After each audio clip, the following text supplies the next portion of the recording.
आहे पाटा आणि हा वरवंटा। तर आज आपण पाहणार आहोत नवीन पाटा आणि वरवंटा कसा वापरायचा। नमस्कार, मी अश्विनी।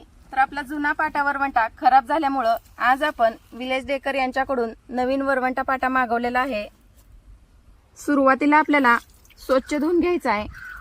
तर स्वच्छ धुवून घेतल्यानंतर ना आपल्याला बाजरी वाटून घ्यायची।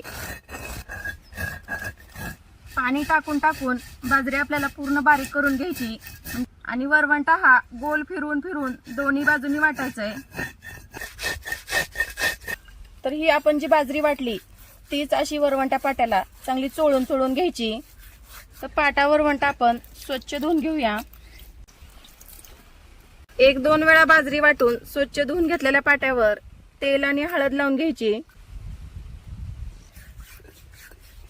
पूर्ण पाट्या वरवंट्याला हळद आणि तेल आपण छान चोळून घेतलंय। तर एक 4 ते 5 तासासाठी आपण सुकायला ठेवूया।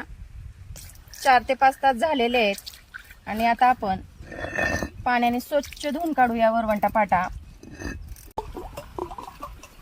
अशा पद्धतीने पाटा वरवंटा रोजच्या वापरासाठी तयार आहे। तुम्हालाही असाच वरवंटा पाटा घर बसल्या मागवायचा असेल तर विलेज डेकर यांच्याकडून ऑनलाईन मागवू शकता।